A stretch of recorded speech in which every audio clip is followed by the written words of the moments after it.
those of you out there watching in the YouTube world, let me just get this notification down that we're going live. So I am Andrea Karen Nelson. I'm the founder of Allegory Editing, and I'm here with Joy McCullough. And we're going to chat in just a moment, but I have just a few quick housekeeping things I need to get out of the way first. So at Allegory Editing, if those of you who aren't familiar, we do developmental editing, we do query prep, we have industry experts on our team, we do coaching, online writing workshops, and we do online author events such as this one. And you can find out more about us on allegoryediting.com. And we're also on social media as @Allegory. And we have a couple events coming up. Our next workshop is on October 13th at 9 a.m. Pacific time. And that is The Skeleton of a Good Story. And that will be with Allegory senior editor, Elena Hartwell-Taylor, who's familiar to some of you.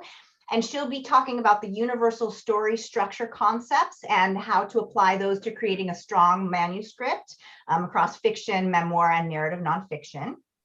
And then on November 17th at 9 a.m. Pacific time, Allegory editor Christine Pinto will be presenting Writing Distinct Character Voices. So she'll talk about practical strategies to infuse each of your characters with distinct and memorable voice.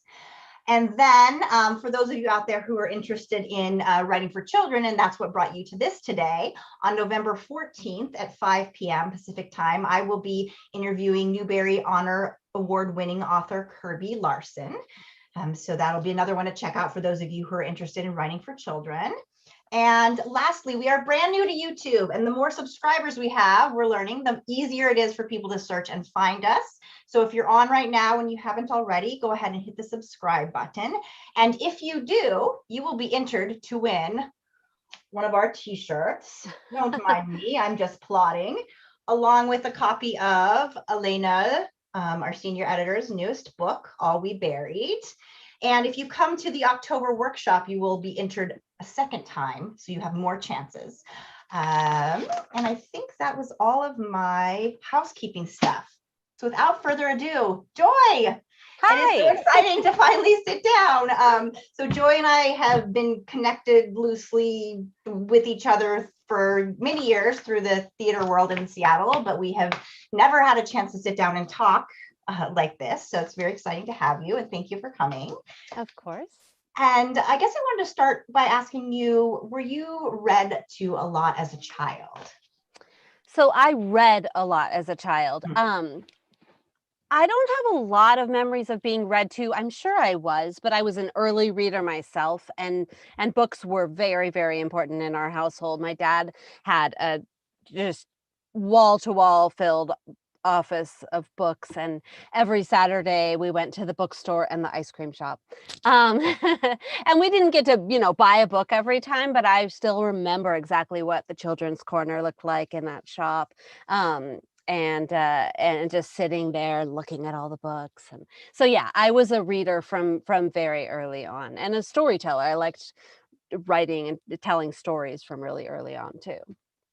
And that leads into my next question of how did you find your way to writing? It sounds like it's something that's kind of been in your life for a long time. Yeah, it really has, from the time I was really small. And I think my parents saw how much I liked story, and I played with my dolls and Barbies and things. And so they put me into acting classes when I was real little. I did my first play when I was 7.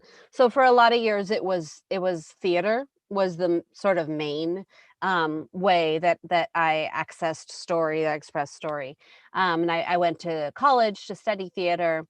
And in college, I started focusing in as a playwright more than an actor or anything else. So that was when it really became, oh, okay, writing story is what I'm trying to do with my life, right? Now it took a number of years to get from there to fiction. But yeah, so it was really there from the beginning and just sort of took different forms. And how did you make your way to fiction from playwriting? What was that? What motivated that? Yeah, so I, if you had asked me if I was ever going to write a novel, 15 years ago, I would have said, absolutely not. I can't, fiction is not my thing. I write dialogue. I don't, no. Um, but then I had kids. And that changes so much in your world, right? And partly there was the change that it's hard to do theater when you've got small kids at home who, need you to be there late at night and those kind of things. But also, my daughter, my firstborn, was an incredibly voracious reader. Book was actually her first word. So by the time she was 3, we were reading middle grade novels aloud. We were reading the Ramona Quimby books and the Fudge books and Narnia, and for hours a day, literally hours and hours a day. And so I was reading middle grade aloud so much that I think that was um, sort of seeping into my writing consciousness. And it was how story started to come to me. And I started to think, maybe I could do this. And so I started trying. And I had a background as a playwright. So in addition to having writing background, I had the background in knowing how you find submission opportunities and how you send out, it's not queries with plays, but still this is the same idea. And I knew how to handle rejection. So I was kind of nicely prepared for that. But it still took me a really long time. I didn't, try writing a middle grade novel and immediately get an agent or get published. It was much longer than that. And what would you say the biggest differences and similarities are between writing for the stage and writing for the page? Well, in terms of process, it's not much different for me. I do a really similar amount of sort of preparing to draft. So it's not that I write a very, very detailed outline, but I do a lot of like character work and figuring out the world and the relationships and what the character wants and their obstacles, those kind of things. So I do that kind of pre-drafting work, whether it's a play or a novel. And then it's sitting down to do the drafting and trying not to self-censor myself and letting a first draft be terrible and just getting it on the page so I have something to work with. That's also all the same. It starts to diverge when I have a draft of a play. Well, that means that I get some actor friends together and, pandemic world, it's on Zoom, but otherwise we'd be sitting around a table together and they'd be reading for me because you really don't know if a play works until you're hearing it out loud. And you're hearing other people read it out loud, not just yourself. Whereas that's not at all the process for a novel, right? So that's the main divergence. But then in terms of like the actual writing, a good way to talk about it is my book, Blood, Water, Paint, was actually a play first. There's a poster for a production behind me. So I wrote that as a play first, and then I adapted it into a novel that became my debut novel. And it was interesting because when it was my debut novel, but it was actually the 10th novel I had written. That's what I meant when I said my journey had been long to publication. But when I sat down to start drafting it, I thought, well, I already know the characters and the world, and I know the whole plot. Plot's the hardest thing for me. This shouldn't be too hard. But I quickly figured out that absolutely everything in a play is external. It's of what I do. It's dialogue, and maybe I write a little bit of action, but I'm very, very spare on stage directions. I leave so many of the things that you'd consider world building, like the costumes and the set and the props and all of that, up to the actors and the directors and the designers. It's part of what I love about theaters. It's so collaborative. I can have a stage direction saying she paints. It's about a painter. I don't have to know what the paint smells like or feels like between her fingers or, what stage of the process she's in or any of that. That was up to the poor actress who had to learn how to paint to look believable on stage. Whereas when I began writing the novel, I was suddenly responsible for communicating all of those things to the reader. Plays can also be a lot more contained in their world. And in fact, usually that's better if you're going to have a smaller sort of production. And so my play, it all takes place in this painting studio. And when I sent my agent the first, not the first draft, but the first draft I sent him of the novel adaptation, one of his feedback comments was, maybe you should let her get out of the studio.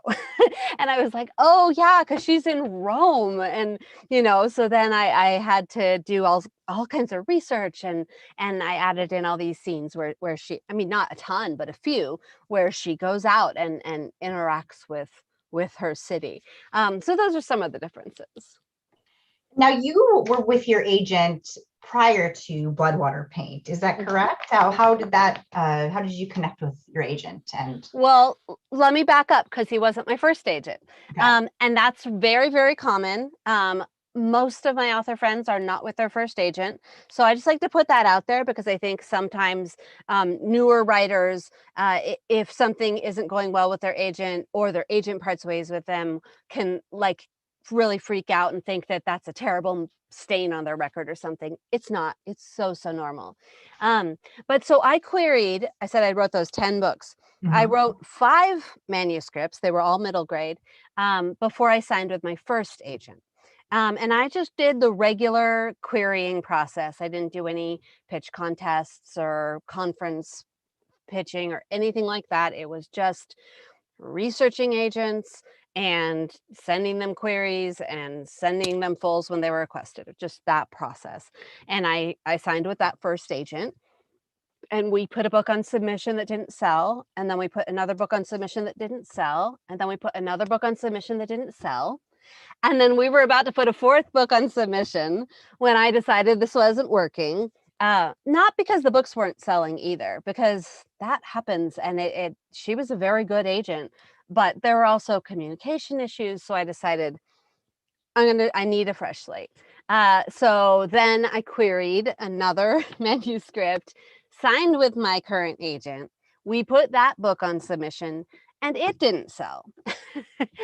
And so then we were at the stage where I said, I have written so many manuscripts, and I have been so close for so long. And I have been hearing, you're a wonderful writer, but it's never been enough to get published. I can't keep writing books that aren't going to get published. And so I gave him a list of ideas, and they were middle grade and YA, and they were sort of all over the place.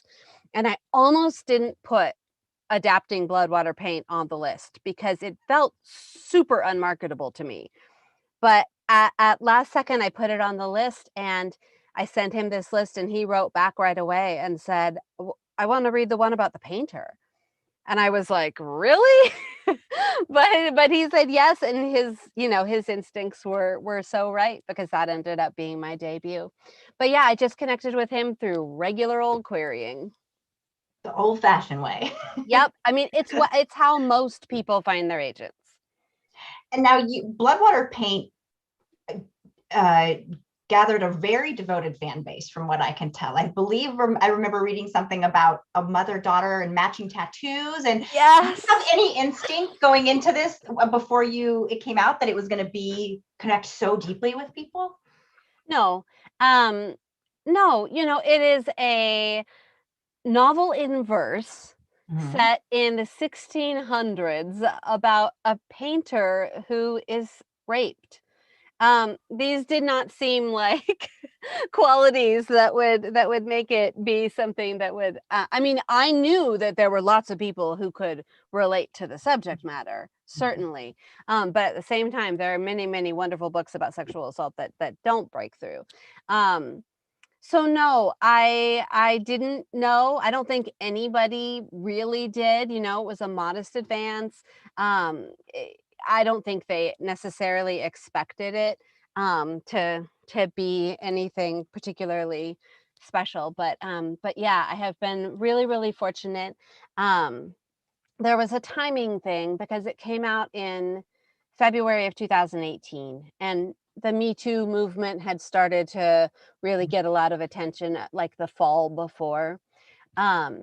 And, you know, it was funny, people would say in interviews around that time how timely the book was, which was funny to me because I'd written the play in 2001, right? And it's a story, a real story, historical story from the 1600s. Like, this issue is always, unfortunately, timely. But there was more discourse about sexual assault, and so I think that that maybe helped it get more coverage, which helped it find more readers. In some ways, it speaks to the pace of publishing and how you can't really predict what's Oh going gosh, to no. be popular or in topic at that time. Yeah, Uh, absolutely. Because the book had been acquired in 2016. You know, well, like, I think people would see that book coming out 4 or 5 months after Me Too and think that, you know, it had been acquired because of that, and it was far before that. Now, what was the phrase that they got the tattoo of, the It's mother and daughter? Be Judith instead. Be So, Judith. oh gosh, I wish I had marked exactly where it is, but so it's about this painter, and there are these two subjects that she paints, which are Judith and Susanna, and they're from the apocryphal books of the Bible. And Judith is this badass warrior woman who saves her whole village. Um, and there are sections where the painter's mother is telling her the stories of these biblical women, and she's telling her her daughter, who will grow up to be this painter, the world is going to want you to be small and pliable and compliant and be Judith instead. And so, yes, this mother and daughter, both on their forearms, got Be Judith, and like taking up their whole forearm, matching the mother's first tattoo. Unbelievable to me. Amazing. And now Bloodwater Paint, and then your most recent YA novel, we have Mhm. the cover to show us. I We are do. the ashes, we are the fire. So they're both written utilizing verse, although We Are the Fire, We Are the Ashes uses prose as well, if I'm not mistaken. And they both deal with the topic of rape. And I'm wondering if there's something that you feel about verse in particular lends itself to writing about trauma and expressing that. Yes, absolutely. So, when I think about both stories, but with Bloodwater Paint in particular, um, because Ashes starts after the rape has happened, and it's sort of about the trial and the aftermath. But with Bloodwater Paint, the rape happens during the book. And there is also, in the Judith story, a decapitation. So there's these really brutal, gory events. And if I had tried to write those in prose, I would have had to include so much more description, um, and just details and texture that would have been not a good experience for me. And I think it could have easily been very distancing for the reader. Whereas in verse, there's so much white space on the page, which gives the reader a chance to breathe. And you can say with just a few words what happened and really get the emotional truth of it without having to describe every detail. And so, yeah, I do think that verse is really well suited for these, whether it's trauma or anything with a really strong emotional content to it. It's sometimes not as well suited for, say, really plot heavy things or things that need a lot of world building. You see almost no fantasy verse, for example. But you see a lot of contemporary, and you see some historical as well, because they tend to be more character driven, and verse gives you sort of the space to make the emotions the main thing. And just as a reader, my experience of reading that was that the rhythm of it almost sunk into me, as a reader. So that Yeah. was very effective in that regard. So you write across many age groups and genres, from picture books to YA. What has it been like to maneuver the industry writing across that many genres and age ranges? And have you faced any challenges? So I love writing in multiple categories for a variety of reasons. I started with middle grade when I was querying, but then I ended up debuting with YA. But then the next thing I brought my agent after Bloodwater Paint was acquired was a chapter book, which is sort of like the Magic Treehouse kind of level, Junie B. Jones. And we ended up putting it on submission, and the editor who acquired it said, I don't think this is a chapter book. I think this is middle grade. And that was A Field Guide to Getting Lost. So then I was off on the middle grade track. And then back when Biden was first elected, like right after the vote was final, I had this idea for a picture book, which I hadn't worked in picture books before, but I got really, really lucky when this happened. And I've got some other picture books on the way. So I've got picture books, middle grade, YA, and I love having multiple categories. For me as a writer, the variety is really nice. My young adults tend to be on the darker side, delving into trauma. I keep my middle grades much lighter, and they're usually contemporary. They're usually just really fun stories. And then picture books are obviously, well, not obviously, there are some picture books on serious topics, but the ones I've done so far anyway are more fun. And so I really like that if I'm not in a good headspace for a trauma book. It's nice to have the happier things to work on. But it's also just practically really nice because publishing is slow. It is so slow. And I'm a fast writer too. And so I'll turn in a manuscript to one of my editors, and then I'll have to wait, 3 or 4 months before I even get the next round of edits. And so I'm not going to just sit around doing nothing, especially because I'm fortunate enough that writing is my full-time job now. And so having multiple projects to work on is really nice. And picture books are great because they're things that I can dip into if I just have a week. I don't want to dive into a new novel, but I could draft a picture book. And so things of different lengths, of different sort of tones are really nice for me. And then the other practical reason is income streams. Publishing is so slow. My next YA is done. I have done all of the work on it, but it won't come out until 2023. If I had to sit around waiting for the next advance payment on that I don't get till publication, that would be really hard on me. And so when I have multiple categories, then I have multiple streams of income coming in. So those are sort of some of the reasons. I'm really fortunate to have an agent who is happy for me to have all these different avenues. There's some agents who might say, no, you need to establish yourself in YA before you try and do something else. Mine doesn't happen to have that philosophy. And so he's been with me and is just supports me in doing that. So I really haven't run into any issues yet. I've just been having fun swerving among the categories. I guess it speaks to the importance of finding an agent that is the right agent for you. Yes, exactly. Yeah. Would you say, among all these varied things that you write, would you say there is a thread that ties your work together or a perspective? It's funny. I was asked that a while ago, and I had no answer. And then later, a couple of people who'd seen the event said, well, I think that there's this and there's this and there's this in common in all your work. And now I'm wishing that I had written that down because I don't remember. You've read several of my books. Maybe you can tell. Yeah, I mean, especially if I'm looking at everything, it's sometimes hard to see the threads. I definitely am usually seeing things from a feminist point of view, but you don't see that in Champ and Major First Dogs, for example.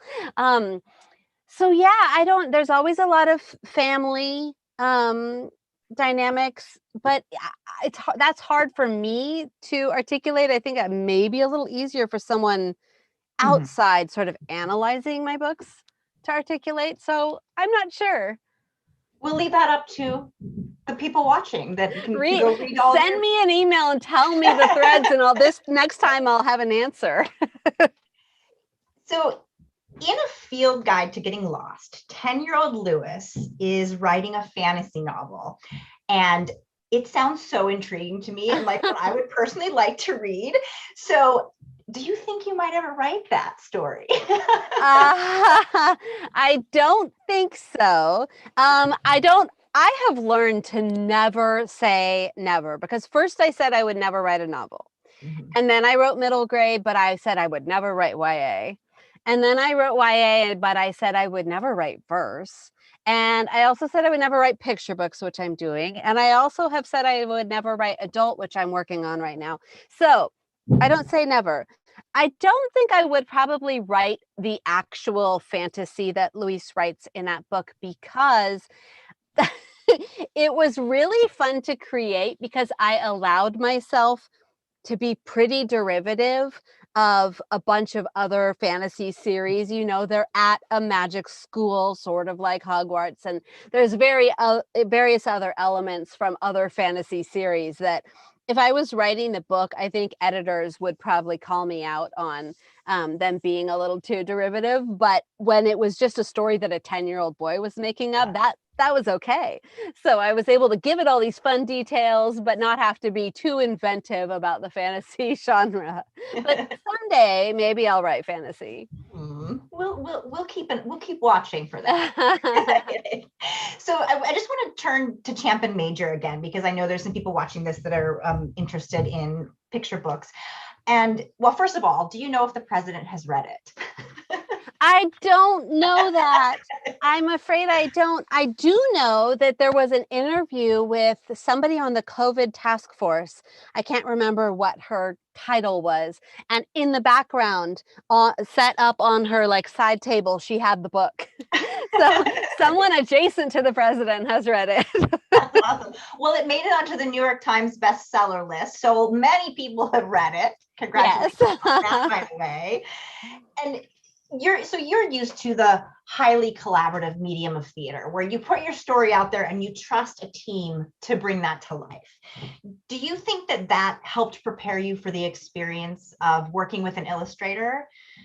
And what was your interaction level like with the illustrator? Yes, absolutely. I love that about picture books. And I will answer for Champ and Major, although I will say the Champ and Major experience was incredibly accelerated because they wanted the book to come out for inauguration day. But I have a picture book coming in March that had a much more normal sort of process. So I can sort of talk about both. But yes, I do think that served me really well, because one of the things that you'll learn if you're looking into picture book writing is you write the text and you can write some illustration notes, but it's better not to dictate every little thing about the illustration notes, because that's what the artist is for, right? And I know this from being a playwright. A set designer knows so much better than I do the possibilities, and will bring so much more to it than if I described every little thing of how I think the set should look. And I know that an artist is going to do the same thing. So sometimes you do put in some illustration notes, but often you let the text speak for itself. But so for example, there's a page here says, and just in time, because their family's job is about to get even more important. And you see the Biden family looking at the election results, right? I didn't indicate what should be happening on that page at all. And that was the illustrator just making that choice, which was really cool. But there's also a fun one. Let me find it here. So it's talking about Major is the younger dog, and but Champ has been at the White House before when Obama was president. And so there's a page that says how Major isn't very much help, but Champ can show him the ropes. And I had specified in an illustration note that they could be at a rope line, and so that's what happened there. But yeah, so on Champ and Major, it was a bonkers fast process. Picture books usually take about 3 years. And this was, they acquired it mid-November and they got it out by late January. Wow. Nobody involved had ever been involved in a book that happened that fast. And the illustrator they got had 2 weeks to do the full book, which is absolutely unheard of. So I had not very much interaction with her at all, or my editor would kind of the go-between between us. But working on this one, I had a lot more interaction with this artist whose name is Romina Galata, and I had actually worked with her before because she did the cover of this middle grade novel first. I can see Um, the style. yeah, and we really liked her, and she was a good fit for this book, which is about a real woman who led a boycott of feathered hats, which ended up leading to the founding of the Audubon Society. And so there's all kinds of wonderful hats and wonderful birds, and there was some, I got to see early sketches, and does this look good for how the main characters look? What do you think? And I'm not an artist. I don't know. My feedback is almost always cool. But some people may have more feedback than I did. Or there would be little things. There's a section where the women are protesting and they're wearing like sashes, like suffragettes when their votes for women. And they came to me and they said, there's going to be wearing these sashes, but what should it say on the sashes? Because those were words. So they came to me to say, well, we want to put this in the illustration, or they were holding protest signs. What should the protest signs say? So then I came up with some possibilities and they put them. So there definitely is a lot of back and forth when you have a sort of normal process on a picture book. And I have some more questions for you, but I just realized I forgot at the top to remind anyone who's watching, if you have any questions for Joy, just go ahead and pop them in the YouTube comments, and Elena is monitoring those, and we'll have a Q&A time at the end, but you can pop them in at any time. And let's see. So Across the Pond is about a girl whose family moves to Scotland and lives in a castle. And if I'm not mistaken, there's some autobiographical connection to this. There is. Did you live in a castle? I did. So when I was little, my father was getting his PhD at the University of Edinburgh. And my parents were poor grad students, and he couldn't find married student housing, and it was like last resort. He was looking in this little newspaper and saw an ad for a flat in a castle, and the price was right, and he went out to investigate, and there was this Lady Stuart Clark, the Lady of Dundas Castle outside Edinburgh, and her husband had recently died, and there's this thing called death taxes, that she didn't have any income to pay, and so she decided to take in some renters. And so we lived in a section of this castle. It wasn't, the whole castle. And my dad has said in retrospect how he pretty quickly learned the difference between a palace and a castle.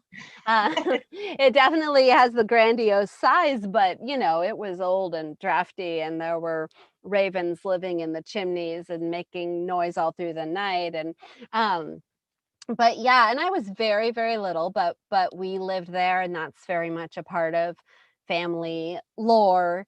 And when I decided to write Across the Pond, I ended up getting to go. This was just a little bit pre-pandemic, and I got to go to Scotland for research, and I got to go to the castle that I had lived in, and that was pretty cool. Well, that's a good way to pitch a book. Think about the amazing research you get to do. And it's a write-off. Exactly. And now, in addition to that, we were just talking before we came on here, you have some various characters that have Guatemalan family or are Guatemalan, and your husband is Guatemalan, and then Across the Pond is from your childhood experiences. How much do you draw from your life and the people around you as a writer? And is that conscious, or do you feel like it's just something that sort of seeps in? Yeah, I think it's more something that seeps in. I mean, yeah, I'm only going to write about things that I have a connection to, right? So everything, even Champ and Major, I love dogs so much. I cannot live without a dog in my life. I have always had shelter dogs, and Major, the second dog they got from it was the first shelter dog to live in a White House. That was what drew me in. So even that book, which might seem like the least autobiographical, is because it's something that is just really important to me. So yeah, everything does have connections to my life. Sometimes it's intentional with the half white, half Guatemalan families I've written. That's definitely a part of wanting families like mine to exist on the pages of books for kids and teens, wanting kids like my own to see families like theirs reflected. Um, so there's a little bit of consciousness of it there. But it's really just sort of I'm me, and these are the stories that grow out of me. Now, speaking of your family, how would you say being a parent influences your writing, changes it, does it? I'm sure it does. Um, Mhm. I have never written novels while not a parent, right? Because I was a playwright. I was a writer, and my work as a writer before I had kids was all aimed at adults. So there is that element of it, but I'm not only writing for kids because I have kids. My kids are growing up, and even when they're off and fully grown, I'm sure I'm still going to be writing for kids and teens. But at the same time, I have been immersed in kids and what's important to them and what they think about and what they struggle with, and not just my own kids but their friends, and all the young people that I have contact with. So um there are some great writers who don't have kids and who write for kids, and so I'm sure that happens in its own way. But for me, I've sort of got like this perfect little focus group research opportunity. I'll go to my kids and ask them, is this house a kid? Do kids still say this? Do you know what I mean by this? All those kinds of things. So, um, but I think also just sort of in a broader perspective, I think about the things that are important to me that I want my kids to know, to experience, to see in the world, and I try to show those things in my stories. So yeah, I'm sure it does affect my writing. And then there's also just the fact that it is really hard to be a writer when you've got kids at home, especially small kids who need you. And creative work can sometimes not seem like, it seems like mom's not doing much. It's easy to, she can be interrupted. My family's actually really great about that, but just want to speak to writing as a parent, especially in pandemic times when we're all stuck home, it can be a really huge challenge too. So there's goods and bads, I think. What is your writing routine, and how is that, and how does that change based on where you are in the publication process? Well, because I have so many different projects going, I usually am drafting something while I may also be editing or revising something else. Um, but what my schedule is varies. So my kids are homeschooled, and they were homeschooled before the pandemic. Mhm. But they also attend some in-person classes. And so honestly, we're just now adjusting to a new schedule. And because of the program, I'm supposed to be on campus when my kid is on campus. And so I have recently gotten what's called a steering wheel desk, which is this Ooh. thing that like hangs over the steering wheel that provides like a ergonomically decent place to put my laptop. And I'm a couple times a week I spend 3 hours in the car, which is kind of great because there's no Wi-Fi, um, and I'm getting a lot done. But it varies depending on the season, the semester. What I really do sort of fit it around what my kids need and where I have to take my kids. So sometimes I'm riding in the car, but sometimes we're home, and they're 11 and 15, so they don't need me nearly as much as they did when they were little. And so um, I find a few hours I probably like actively draft for maybe 3 hours a day, not more than that. I don't have that in me creatively. It's not like another job where you sit and do it for 8 hours a day. I mean, there are people who sit and draft for 8 hours a day, but I have gotten whatever good I'm going to get out of myself out within about 3 hours of a day. So that doesn't mean I don't have all sorts of other like emails to answer and logistical things, blog post interviews to write and that kind of stuff. But as a mom, it really does kind of just fit around what's happening in my kids' lives at the time. It's really, I think, an important thing for other writers to hear that, because I think a lot of people envision you have to be able to devote X amount of time every day. Because some writers do have such a specific schedule. Yeah. I think it's comforting to hear how you weave that into your life. Yeah, I have never been a sit down for 8 hours a day kind of, and I think even when my kids are grown and gone, I'm not going to, because it just is not, as a writer, the work isn't only done at the page. There's so much that happens when you're away from the page, when you are walking your dog or, doing the laundry or whatever it is. Like, you need the well to be filled. You need your brain to have time to simmer stuff. Like, I'm sure most of the writers out there have probably had the experience of getting feedback and first thinking they have no idea how to do this. But then if they give it a little bit of time to rest and you just sort of let your brain do its thing, a week later, 2 weeks later, a month later, it'll click into place, and you've been working that whole time. But sometimes you need that time away from the computer so that the time at the computer is productive. I think it must have been on Facebook or Instagram or something that you said something like, I'm at the stage of the manuscript where I think it's broken and I can't fix it, or something like that. I can't remember your exact words, but sounds right. But that sentiment is wonderful, and one that, like, I remind writers that I work with, that like that happens to very successful writers. How do you, what are your tools for moving past that stage? I text writer friends and complain. And I cry. But one of my more useful tools, I do have a useful tool, but I will say first, yes, it is so normal. It happens to all of my friends. It happens even with books that, you have worked with an editor on who paid you money for this and believes in the story, and you still lose all faith in it. Especially because at a certain point you have worked on this book for so long, you just lose all perspective on whether it's any good. But when I have something that I just absolutely do not know how to move forward with, the most useful tool for me is explaining to someone, and I can do it. Sometimes I'll just like take a walk and explain it to my dog, but you can also do it explaining it to your partner or a critique partner or someone. And I will explain to them why I absolutely cannot do this.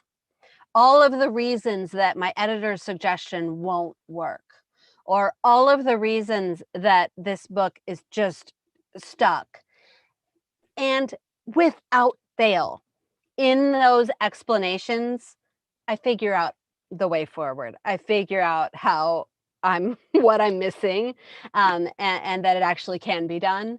So and that is a technique that a few of my friends do, and it's not just my own weird thing. So if you ever have a note that you think there's no way to fix it, try to articulate to somebody exactly why this is not gonna work. And there's a really good chance you'll figure it out along the way. I love that, because I will, when I'm working with writers as an editing, you get people that will kind of almost push back and argue about that feedback. And I've never thought of that as a useful tool. Yeah, it really is. Well, I don't know that it's useful to the editor who gave you the feedback. I think it's probably better to take it to someone else. And the other thing I would say about that kind of response is stepping away and taking time. When I was in the stage where I wasn't working as much with agent and editor, but I was working a lot more with critique partners, I had a policy of when I got an email with a critique partner's feedback, before I read the feedback, I always replied to the email first to say, thank you so much for sending me this and for taking the time to read. I'll get back to you with any questions I have. And I always wanted to do that before I read the feedback in case I read the feedback and I was really just wounded or incensed or, because whether or not I liked their feedback, they took the time, and that's a really valuable thing. But also, if I have a strong negative reaction to some feedback, almost always, if I set it aside for a while, give myself a little breathing space, I usually either come around to seeing why the feedback is right, or a lot of times feedback um, isn't the right solution, but if you look at why they made the suggestion, what they have issue with, they might be suggesting a fix that isn't the right answer. But if you look at what is not working for them, you might find a different answer. And my editors are thrilled with that. They're not, when they offer a suggestion, it's not that they want me to take that suggestion. They just want me to look at what didn't work for them. And if I find a different solution, then that's great too. Where do you find inspiration? Do you have a sense of where that comes from? It's everywhere. It's everywhere. I do write a lot of historical things. I think that there's a lot that's interesting to me about the stories and historical people who we do remember, and the ones that history has sort of shoved aside, and why that is. So I definitely find a lot of interest in historical characters, but then also across the pond there was the childhood inspiration, but then the book itself actually came more from, I read a blog post by this young conservationist named Maya Rose Craig, and she's a birder in the UK, and she was like 13 when she wrote this blog post about sexism in birding. And I saw that and just immediately thought, that's a middle grade book. So, I found it there. And actually, when I was doing the research for that book about sexism and birding was when I found out about Harriet Lawrence Hemingway. But then totally random, A Field Guide to Getting Lost. This came when we were actually in a park. I think it was on Bainbridge. My dad was visiting and we were in a park and we got lost and couldn't find the parking lot. And my dad made some crack about being lost in a park. And my first thought was, that's a picture book. And then I tried, but I did not yet know how to write picture books. And I couldn't make it work, but I turned it into a chapter book. So it's everywhere. It's little snippets of conversation, and it's things I read, or cool, interesting people I hear about, or things that make me mad. Ashes came from a number of things. The Brock Turner trial certainly was something that was in my mind. And then I was drafting it during the Kavanaugh hearings. So yeah, it's everywhere. It's just the things, and there are so many things. I probably see things close to every day that I go, oh, that's an interesting story. Oh, that's interesting or that. And it's the ones that stick.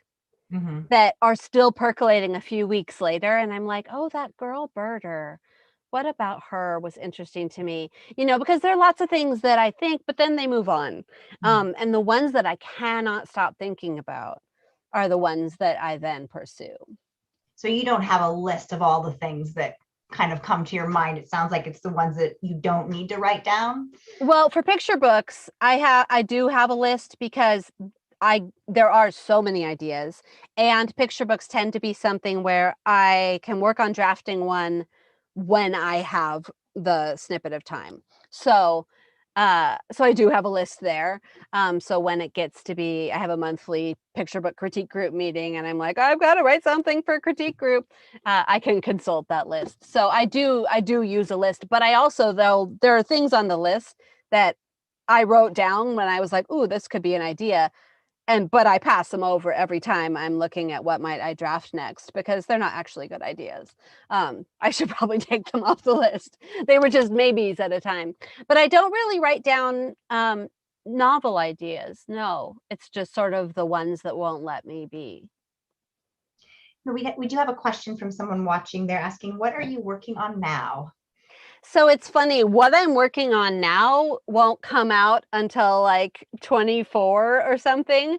So those things are a little ways out, but the next things that are coming in March, I have a Little Women retelling called Great or Nothing that is co-written with me and 3 other YA authors. We each wrote one of the March sisters, and we've set the story in World War II. And that is co-written with Tess Sharp, Jessica Spotswood, and Carolyn Tongue Richmond. And then I also have Harriet's Ruffled Feathers, which I showed you earlier. And then the other book I have coming out, I have 3 next year, is a middle grade called Not Starring Zadie Louise. And that is a middle grade story set in a theater, which is fun. It's my first theater book about a girl whose mom runs a theater company, but she doesn't want anything to do with acting. So those are the things that are all coming up. And Sheila asks, who do you read? Oh, that's such a great question. I read so many wonderful people, and I'm always worried I'm going to get asked and I'm going to blank, because I do for some reason. So I wrote down some things to tell you what I've read recently. So in middle grade, that. I had that same fear. it's so weird. Like, I read so much and I talk about books so much, and then at events, if I get asked, what are you reading? It's like I've never read a book before. So I wrote some things down so I could tell you, and in various categories. So in middle grade, there's an amazing series called The Vanderbeekers. Well, the first book is The Vanderbeekers of 141st Street by Karina Yan Glazer. And the 5th one just came out, or is about to come out. But my daughter and I just finished reading the 4th one aloud, and it is feels very classic.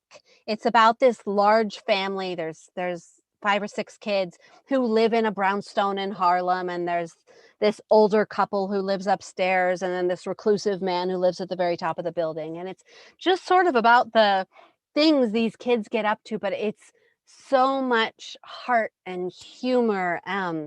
They're just beautifully written, and my daughter is 15, but she had started them, we know, the series when she was more of middle grade reading, but she still loves the Vanderbeeker family. And so we just finished reading the 4th one, so we'll be ready to read the brand new 5th one. So I love those. Middle grade, so that's middle grade. YA, one of my favorite authors is A.S. King. She is extraordinary. She is incredibly boundary pushing. Her book Dig won the Prince a couple years ago, which is like the highest honor for YA that there is. And then her more recent book, I actually have handy, is called Switch. And it is really interesting. She is hard to describe, but she's the kind of author who I'll start reading a book and I will have no idea what is happening, but I trust her, so I go along for the ride, and it is always worth it. So A.S. King. And then another book that this is technically shelved as middle grade, Everything Sad is Untrue. I would call it YA, but honestly, it's for anybody. And it is also rather hard to describe, but it is about an Iranian immigrant and his experience leaving Iran and going through the refugee camps and then going to Oklahoma. And it is a novel, but it's based in the author's true experience. And it is hilarious and so wise and just really, really special. And then in adult, I'll have 2 more. I've recently read Dial A for Aunties by Jessie Sutanto, and it is hilarious. It is, I don't know what the genre would even be called, contemporary realistic. I think they call it women's fiction, but I hate that.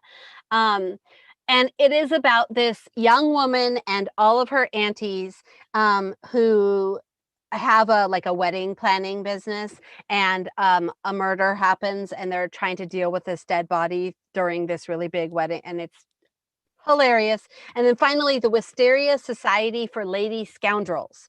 And I have forgotten the author's name, but that one is, it feels like sort of Jane Austen-y, except that there are like bombs and sword fights and stuff.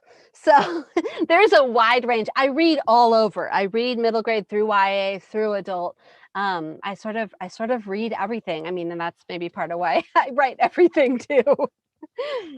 And one of my actually questions, so thank you, Sheila, that was I know you as a big champion of other writers' work, which I think we just saw there. And besides the ones that you mentioned, and that may be a very encompassing list, are there any writers that you would like to see interviewed, similar to what we're talking about career and craft? And Oh gosh, there are so many. I have a dear friend named Rajni LaRocca, and she has had an amazing year. She's had 6 books out this year. wow. Most of them are picture books. She writes picture book and middle grade. And she is a doctor. And so a lot of her picture books are science based. She has one about binary code, and she has one about DNA, but they're also these wonderful stories with heart. They're not like nonfiction, this is what DNA is. There's like a kid discovering what makes them who they are. And so she's a really, really interesting person in terms of juggling. So I write full time. She's a doctor Mhm. and also writes all of these books. So I think that she is fascinating in that way. So Rajani LaRocca is the first person who springs to mind. But there are so many. I mean, Kidlet is filled with just interesting people in all different at all different sort of stages, and people who, like Rajani, have whole other careers, and people who also work in the industry. You know, there are people who are agents and authors.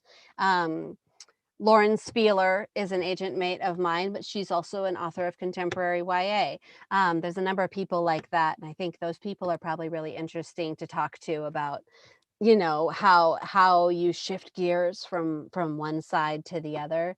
Um, so yeah, if anybody else comes to mind later, I'll send you an email. That's fantastic. That's a great start. Great list. And we are almost out of time. I did want to ask you, because rejection is part of writing. And I loved in Blood, Water, Paint, in the acknowledgments, how you just said, this is my 10th book. And I think that's so important for writers to hear that. And do you have any advice for writers who are facing rejection, or who will likely inevitably face that through their journey, and how to move past that and move through that? Yeah, because you will.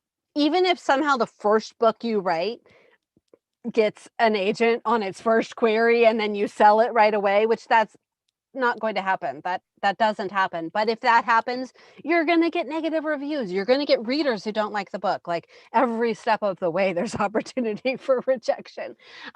So when I was in college and my very first play was being produced, my college playwriting professor sat me down during intermission of the first performance and said, "What are you writing now?" And he taught me to immediately start working on something new as soon as something else was in the world. And that is something I have carried with me. And when I was querying, that meant as soon as the book was out into query land, I was writing the next thing. And that was useful for a couple reasons, but one of which is that uh, once I have exhausted, the number of agents that I can query, and I haven't gotten an agent with this book, I have something new that's ready to query. But the other thing is that when I am immersed in a new project, I'm all in on that. That is what I am so excited about, and that is what I think is gonna be the next big thing. And so in the querying stage, I would be getting rejections, and they hurt less because I was excited about the next thing, and I had all my hope in the next thing, and it was like, "Oh, I don't even care about that old thing anymore." So I think that really helps. People talk about revenge querying, which is anytime you get rejection, you send out a new query. That can, that doesn't always work, but that's a technique. But another thing that I tell people, if you're getting, if you're feeling like you're getting actual like negative feedback, looking up one of your very favorite books on Goodreads and look at its 1-star reviews and read those, because absolutely every single book has 1-star reviews. And reading the 1-star reviews on your favorite books in the world will show you about subjectivity, how it's just not all books are for all readers. And so you're going to find people who don't like your work, and that just means that they aren't the fit to work with you on your work. It doesn't mean you're not a good enough writer. It's possible your writing isn't there yet. Like, that's also a possibility, that your level of craft just isn't there yet and you just have to keep going. But it's also a truth that this is just so subjective. And so your stories will be there if you need to step back and take some time. And I encourage people to do that if they need to. But otherwise, write the next thing. Just keep moving forward. Don't let anybody tell you that you can't do this. Maybe this one book isn't going to be the thing, but maybe the next one is. And we are right at 5 p.m. Could we Perfect. have timed that any better? Thank you to Elena for giving me time check. So there was some timing. But thank you so much for sitting down and talking to me. This was a real joy. And thank you to everyone who watched. Be sure to check out Joy's books if you haven't already read them. And I think with that, we will turn off the recording. We are. I just want to confirm, Joy, first off, fabulous interview. Thank you so much for being here. And I want to make sure that you don't have any last things. I've been known to cut writers off. I want to make sure if you have any last words you'd like to say to our viewers before I turn off the recording. Oh, thank you. I'm on Twitter and Instagram at JMC Writes. And Third Place Books in Seattle usually has signed copies of my books. But that's about it.